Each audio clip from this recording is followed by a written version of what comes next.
so it's very exciting to be here, first of all, so thank you for that. That's an amazing, amazing welcome. I hear they sold out record numbers for in here. There are then 10 press and 10 protesters, so basically 20 protesters.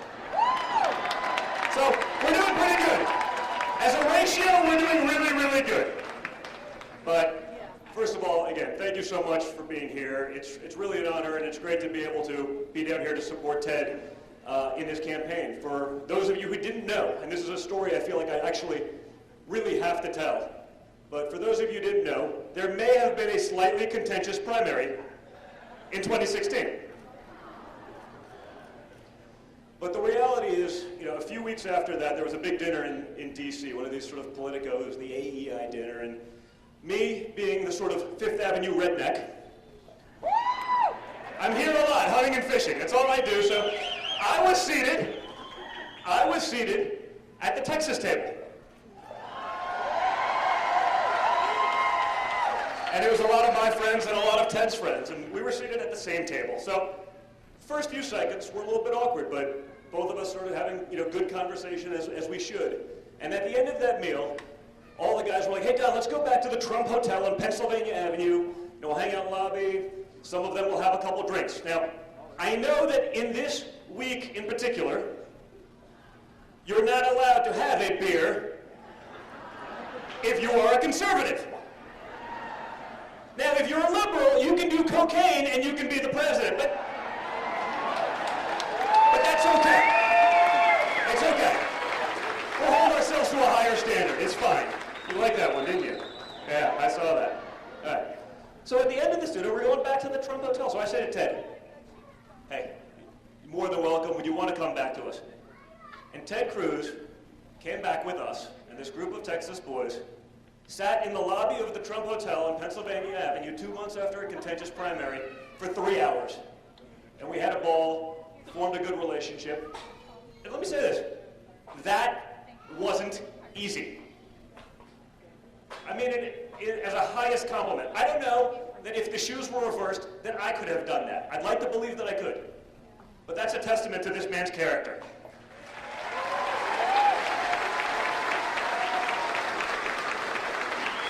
From that moment on, no, listen, we have to talk about it. I mean, that's the elephant in the room that the media will run with from moment one. So that is the reality, and that's what happened. And from that moment on, this man has fought for you. He's fought for Texas, and he's fought for his constituents. You don't see a lot of that these days, because I see his opponent, and I see where his money's pouring in from, and I don't think it represents Texas. Certainly not the Texas where I know. But I see that, and that was character. That was Texan character. He did it. He did what was right. He's fought alongside of my father ever since on every major vote, for every policy piece, for everything. He deserves it.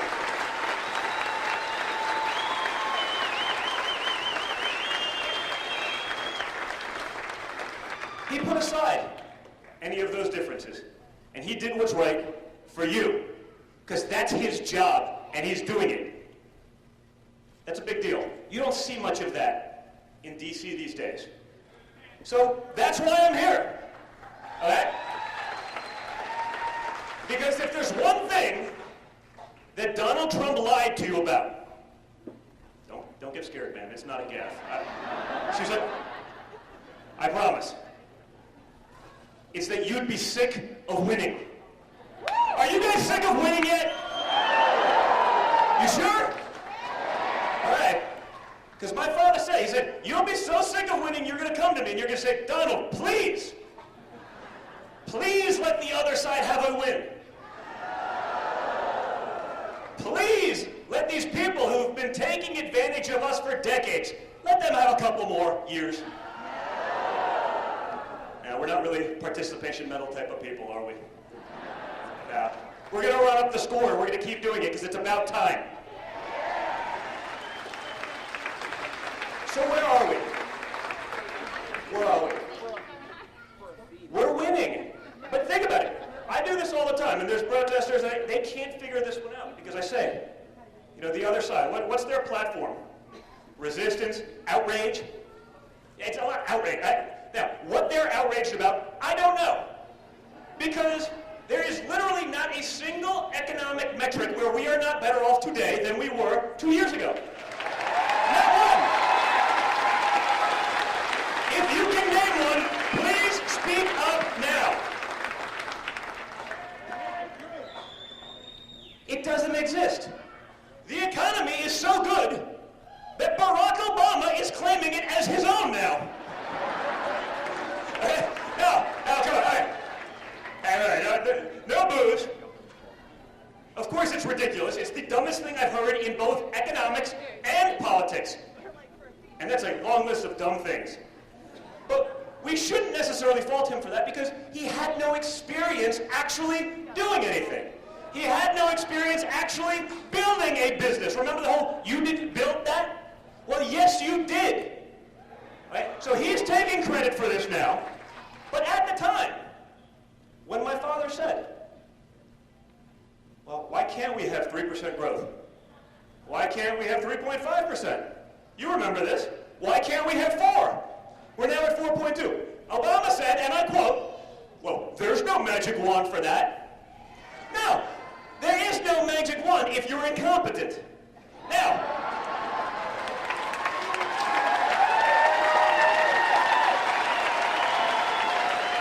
you cannot fix incompetence with a magic wand. Now, you put someone who's actually built a business. You put someone who's actually signed the front of a paycheck, not just the back.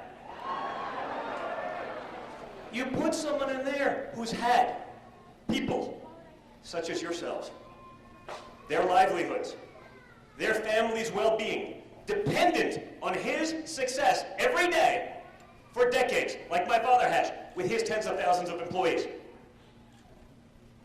It shouldn't be shocked that we're at unprecedented levels there. Now again, the other side wants to reverse all of that. They would like to reverse all-time low African-American unemployment. Ma'am, how do you feel about that? Would you like to reverse that, or you think it's a pretty good statistic? I think we need to keep going too. Would you like to reverse all-time low Hispanic unemployment? Kimberly, Kimberly, get up here.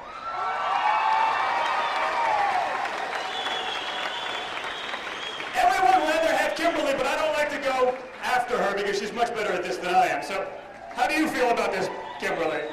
As a woman, as a Puerto Rican woman, a single mother, Boricuas in the house, I love it. Love the president and this family, and I'm going to tell you something about this man right here. He is a United States Senator for the great state of Texas, but he's not just U.S. Senator, he is a leader in the U.S. Senate that puts Texas first and America first. Right? He is one of the brightest and hard-working people that we are so lucky to have in this country. He is a patriot and a scholar, and he's a fighter. He's a class act. When other people weren't joining on and supporting this family and supporting the president, he's one of the first to do it, because that's the kind of man he is, and that's what Texas deserves. See what I mean? Very feisty. Thank you, David. What about unemployment for women? The lowest since World War II. Think about that. So, all of these things are going so well, and they want to reverse that. Now, I see this is not much of a problem in Texas necessarily, but I see this in other parts, what I call the dark zone of the country, you know, everywhere between New York and Malibu. Now, I'm pretty comfortable there because the hunting, the fishing stuff, competitive shooting brings me there, so I know people from these places, and they're like, this is so great what's going on. You know, it's amazing to see it. It's amazing to see the winning. And it's amazing to see the president actually paying attention to those people, because what we see every election cycle, people go back, they go to those places, they ask for their vote, and then they never leave D.C. They never go back to other places. Texas has less of that problem because you got a lot going on here. But this is an important time. This is a time where we can make a huge difference in our country. And it's not just the economy. Okay? think about the other wins. What about moving the embassy in Israel to Jerusalem? All right. This is something that passed in the United States Senate. 99-0. Someone was sick that day. Nothing. Ted, can you name something that's passed 99-0 in the United States? You know much more about this stuff than I do. I'm just up here yakking. I assume that virtually nothing has ever passed the United States Senate in that kind of margin. Both sides. They agreed to it for decades. Clinton said he'd do it. Obama said he'd do it. Bush said he'd do it. No one did anything. Why? Because they don't have guts. Now, there's a better word for it, but I think there's a couple children in here, so I won't use it. Right? Because they didn't have guts. They didn't. What were we here? The media told us, it's going to be World War III. It's going to be a disaster. Millions of people are going to die. What happened? 3 people protested for 4.2 seconds and 1 rock was thrown. All it took was a little bit of conviction. All it took was a little bit of resolve. What about Syria? I remember a few years ago, we had a president that drew a red line. A small third world country stepped over that line, slapped them in the face, and he said, oh, I'm sorry, let me just draw another line. And then they proceeded to do it again. Well, Donald Trump drew a red line. And when they tried to cross it, he sent 57 Tomahawk missiles, hit 57 targets, and guess what? Guess what? People were watching. Other countries were watching. Okay? He pulled out of the disastrous Iranian deal. So rather than sending our enemies, the #1 state sponsor of terrorists, pallets of cash, how about we use that for our people for a change? How about we use that to educate our system when we're number 28 behind a long list of third world countries who spend a fraction of what we do educating our children? How about we take care of our vets? How about all of these things that he's starting to chip away at, and they're not making it easy for him? But the #1, to me at least, because it's so amusing, I enjoy this, I hope you will too. But I watch these pundits for the last 2 years talking about North Korea. And they say, I've been dealing with North Korea for 35 years. It is my life's work, and Donald Trump's approach is all wrong. Right? Every day, day in and day out. I say, wait a minute. For 35 years, this is your life's work, and you have yet to get a meeting with the other side. You may want to get a different job. My little daughter, Chloe, you know Chloe from Instagram, the Smurf, right? She's cute as hell. Yeah, she is, thank you. She has as much accomplishment in dealing with North Korea as these experts. Let's just say Chloe has done exactly 0 to help the North Korea situation. Is that fair? She's done 0. They have done equally so, but they're on TV saying that we're going about it all wrong. So what do? We took a different approach. We stopped doing the Einstein's definition of insanity. You know, doing the same thing over and over and over again, expecting a different result. So talk the tough game. We backed it up elsewhere in the world. We got the meeting. And now, for the first time in decades, we see actual progress.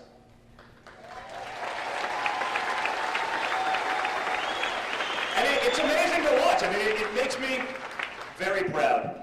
So when I look at this presidency, when I look at this, just the list of promises made, promises kept, I see the enthusiasm, because I'm out there every day, all over the country, as I was in 2016.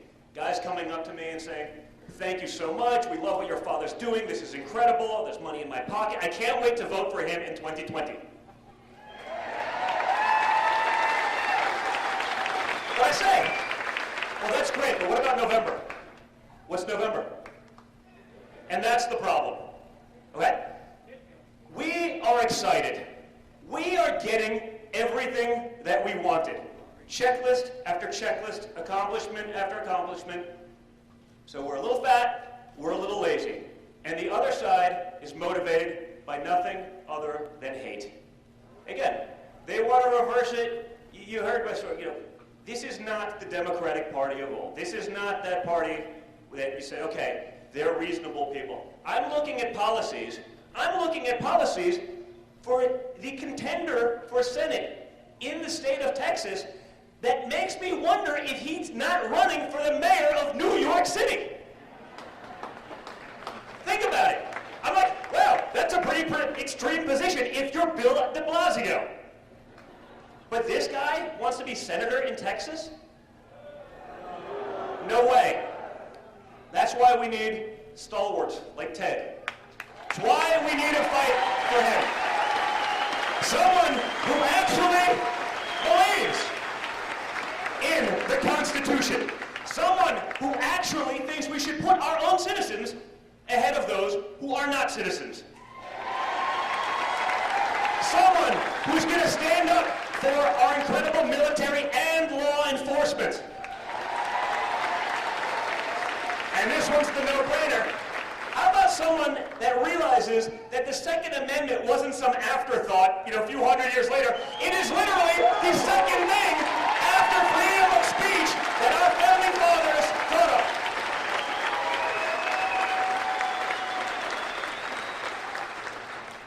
So what I'm asking you all to do is take that enthusiasm that I see right here, right now, okay? Call all your friends. Make sure they know what's at stake, because there's a lot of people out there. I've seen the numbers.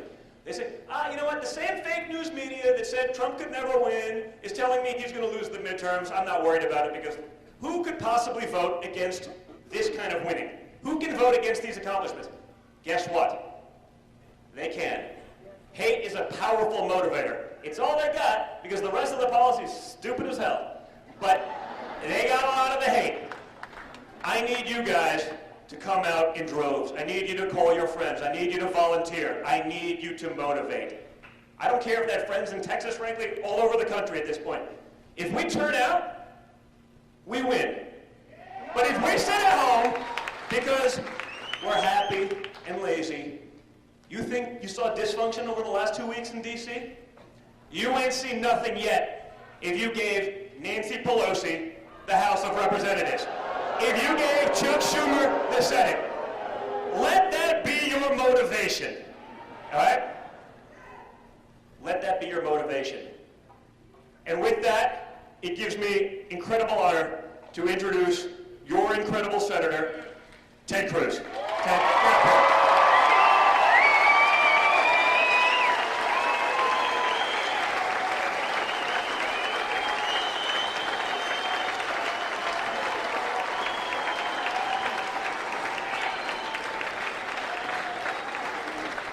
God bless Texas.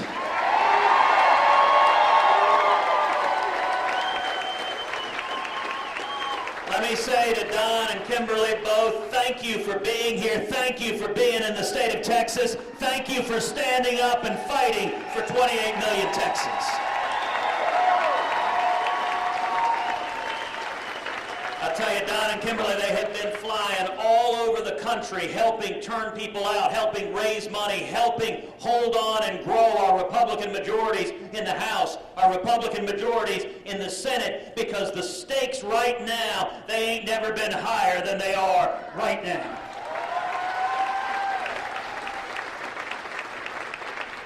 And let me say, Don, you endure a lot of grief, you endure a lot of attacks, you endure a lot of nastiness, and your father endures even more grief and attacks and nastiness. And let me say thank you for your steadfastness and his steadfastness, fighting for the country and ignoring the hatred on the other side.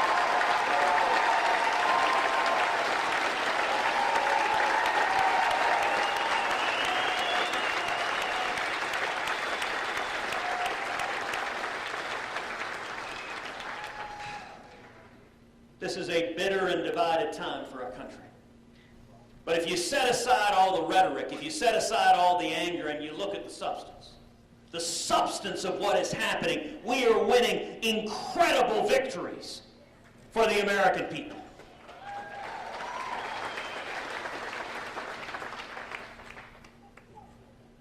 We're 17 days away from early voting. And here in Texas, we got a fight on our hands. Because we know that the extreme left is energized and they're angry. And I'll tell you, there is no race in the country, bar none, that has a starker divide between the candidates than this United States Senate race here in the state of Texas. This is a race about who we are as Texans. This is a race about what direction this country will keep going. On every issue, on taxes, I have been proud to work hand in hand with President Trump, with Republicans in the Congress, to pass the largest tax cut of a generation.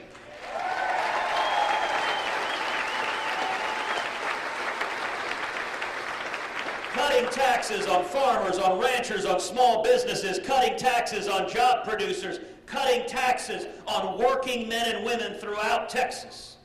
We doubled the child tax credit from $1,000 per child per year to $2,000 per child per year.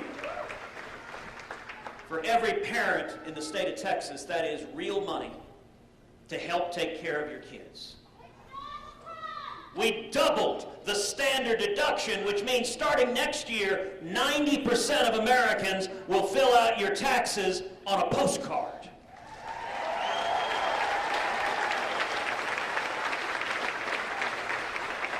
Now, personally, I think that should be 100%, and we should pass a simple flat tax and abolish the IRS.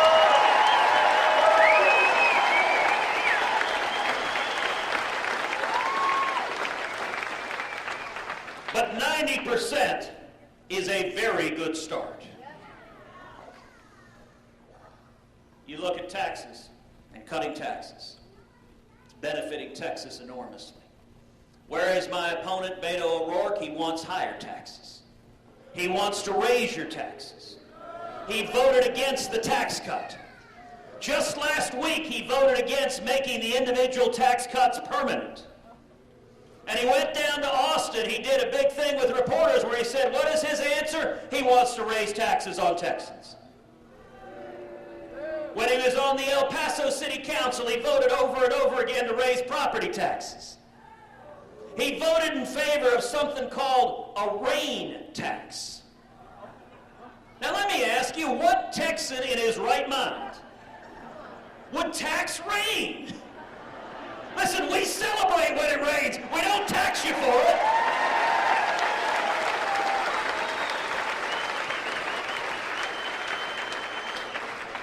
How about regulations? On regulations in the last 2 years, we have seen job-killing regulations repealed one after the other after the other. Regulations that were hammering Texas, that were hammering oil and gas, that were hammering farmers and ranchers, and the result of the two together, the tax cut and job-killing regulations being repealed, is the Texas economy is booming.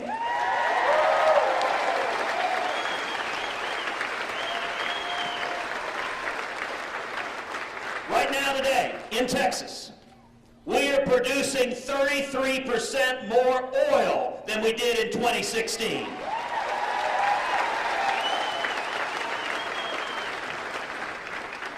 As Don pointed out, the national numbers are staggering. The lowest unemployment in decades, the lowest African American unemployment ever recorded, the lowest Hispanic unemployment ever recorded.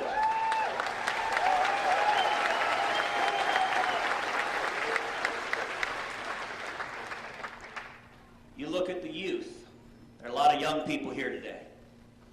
The lowest youth unemployment in 52 years.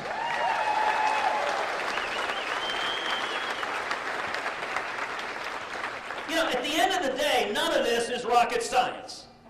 It's real simple. You cut taxes, you simplify the tax code, you pull back job-killing regulations, and small businesses grow and prosper, and that's good for the state of Texas.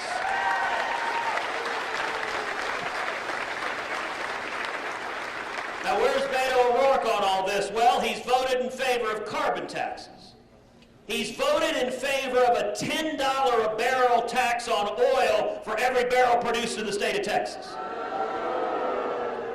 By the way, $10 a barrel on oil, I'll tell you what that works out for each of you when you fill up your truck. 24 cents a gallon in new taxes on every gallon of gasoline. Now, that is a great vote if you're raising money in San Francisco. But that's not Texas. On regulations, he wants to bring back those Obama-era regulations that hammered the state of Texas. You take something like the Paris Climate Deal. Beto O'Rourke is a big supporter of the Paris Climate Deal. I spent 45 minutes on Air Force One with President Trump making the case to him that the Paris Climate Deal was a disaster, that it was bad for jobs, that it killed thousands of jobs, and the president did the right thing and pulled us out of the deal.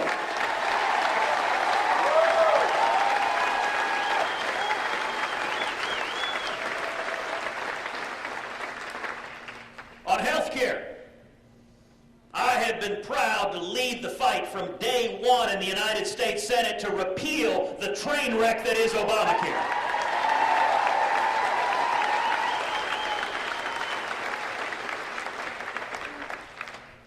We didn't get that completed yet, but we did manage to come together and repeal the Obamacare individual mandates. I led the fight to get that done. Nobody thought we could get it done. We had maybe a half dozen senators supporting us, and we brought everyone together. All 52 Republicans stood together in December, and we kept our promise and repealed the individual mandate.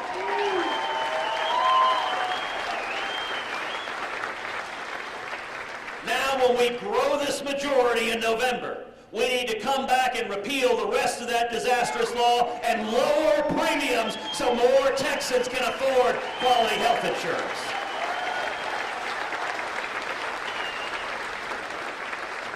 What does Beto O'Rourke want? Not only does he support Obamacare, but he wants full-on socialized health care to put the federal government in charge of your health care and your doctor. Let's take another issue. Guns. I'm for him, he's against him. Beto O'Rourke is proud. He tweeted out to the world how proud he is that he has an F rating from the NRA. Not a D minus, not a D, an F. And he's saying this is why you should vote for it.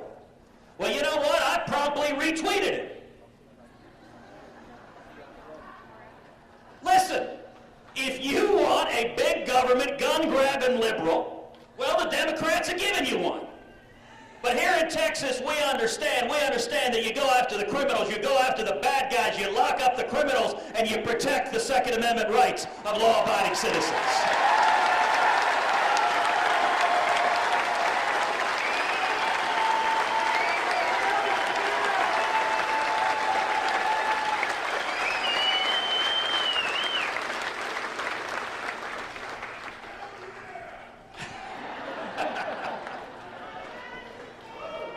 You know, I'm always a little nervous when I bring the Second Amendment up in a Texas crowd because I'm afraid they're going to pull their guns out and start shooting in the ceiling.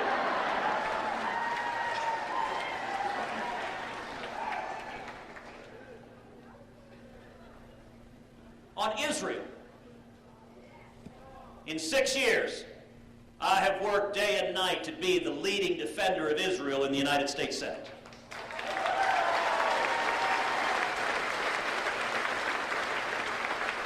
And the contrast couldn't be starker because Beto O'Rourke has the most anti-Israel record of any Democratic Senate nominee in the country. Now let me give you some specifics. Let's not talk in generalities, let's talk specifics. In 2014, when Hamas was raining rockets down on Israel, Beto O'Rourke was one of eight members of the House of Representatives to vote against funding Israel's Iron Dome missile defense system.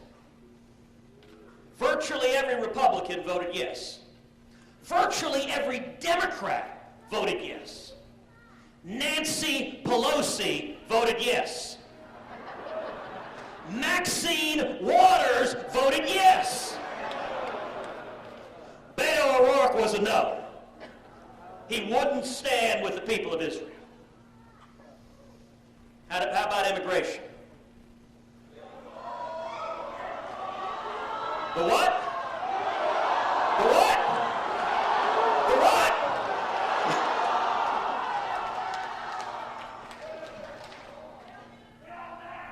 There is no race in the country with a sharper difference on immigration than this Senate race here. On my end, I am honored to have received the formal endorsement of the National Border Patrol Council, the union of the men and women that risk their lives securing the border and keeping us safe.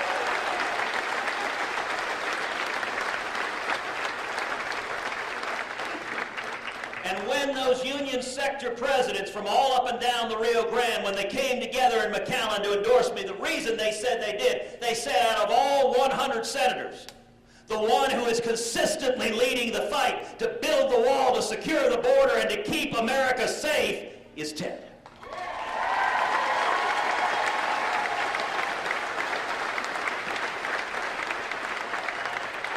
Beto O'Rourke, on the other hand, he opposes the wall. He says he thinks we have too many border fences and walls already, and we need to tear down the ones we got. He supports sanctuary cities. On Kate's Law, he voted against Kate's Law. I'm the author of Kate's Law in the Senate. Beto O'Rourke voted against it. And he has said he is, quote, open to, these are his words, open to abolishing ICE. When he was pressed on that, he doubled down. He said, well, maybe we shouldn't just abolish ICE. Maybe we should abolish the entire Department of Homeland Security. Look, that's just nuts. That is reckless. You want to understand the difference between me and Beto O'Rourke? I'll give you one very simple way to do it. He wants to abolish ICE. I want to abolish the IRS.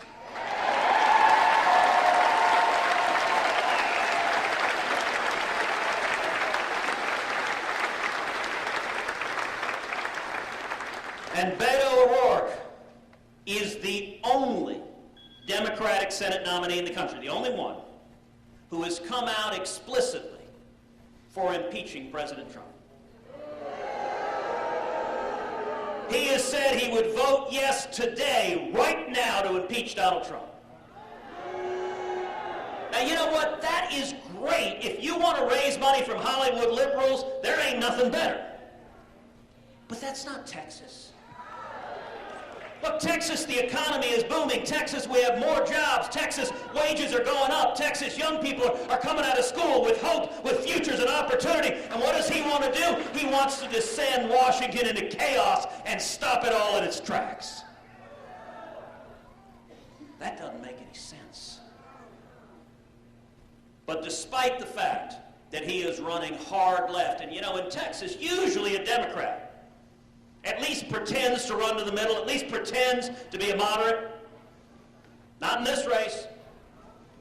He's running hard left like Bernie Sanders, like Elizabeth Warren, and he's the #1 Democratic fundraiser in the country. When he comes out and embraces left-wing views, you know, right now, whole lot of it. Right now, Beto O'Rourke and I are having a disagreement over law enforcement, because he accused police officers of being, quote, the new Jim Crow. And here's what he said. He accused police officers of suspecting, stopping, and shooting people solely based on the color of their skin. Now, I gotta say, that kind of language, it is hateful, it is divisive, it is tearing us apart, and here's something important, it is a lie.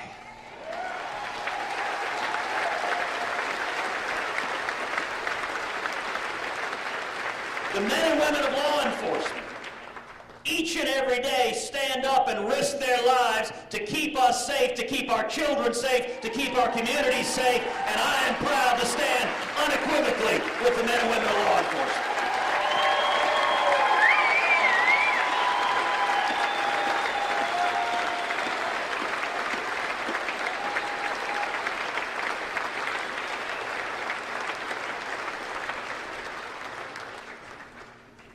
These are common sense values that bring Texans together, that unite us, that make us stand as one. And this election presents a choice for Texas, and a choice for the country. What direction are we going to go? Are we going to keep going in the way of more jobs, more freedom, more opportunity, more security? Or we are going to go back to the failed policies of the Obama administration that didn't work and still don't work?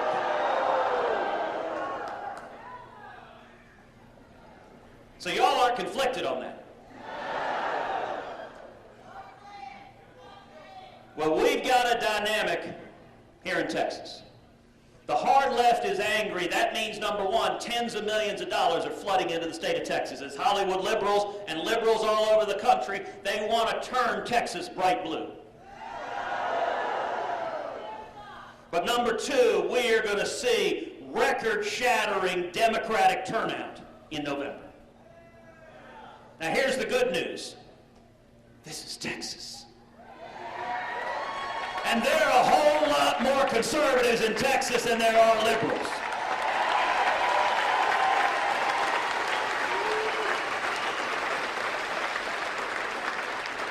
So I want to ask everyone here to do four things to defend our great state. Number one, speak up. Use your voice and speak up for freedom. Speak up for why low taxes and low regulations and lots of jobs, why it matters that we secure the border, why it matters that we protect the Constitution and the Bill of Rights. Young people, speak up for why it matters that you be free to control your life, not some unelected bureaucrat in Washington deciding how you get to live.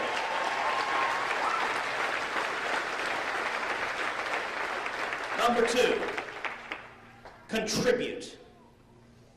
This race, we are being outraised 3-1. Tens of millions are flooding into the other side, so I want to ask everyone here, go home tonight, go to our website, it's tedcruz.org, tedcruz.org, tedcruz.org. Go to the website and make a contribution.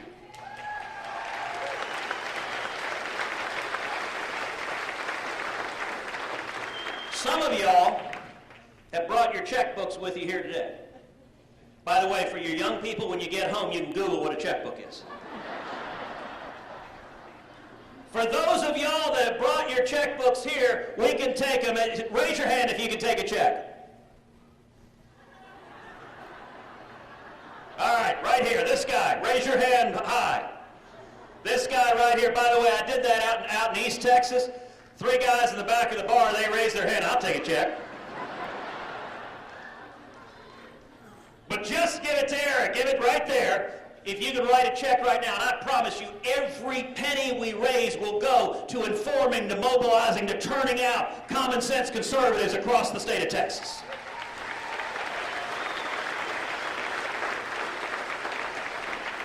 Number 3, volunteer. Go and knock on doors, make phone calls, reach out to your community, put up a yard sign, speak out, and engage others. And number 4, vote. Vote and bring your friends, bring your family, bring your neighbors, bring your loved ones. Our freedom is under siege. Now, there's some on the left who think when you're under siege, the thing to do is curl up in a ball and hide. But that ain't Texas.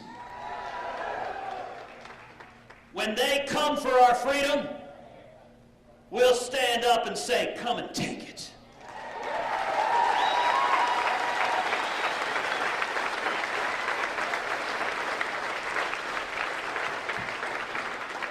I was up a few weeks ago up in Amarillo.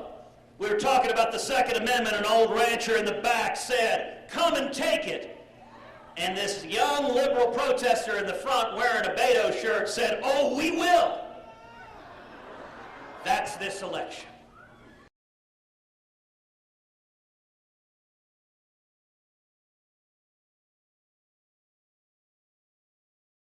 The state of Texas, and we will defend the United States of America, and we're proud to stand together defending the Constitution of the United States.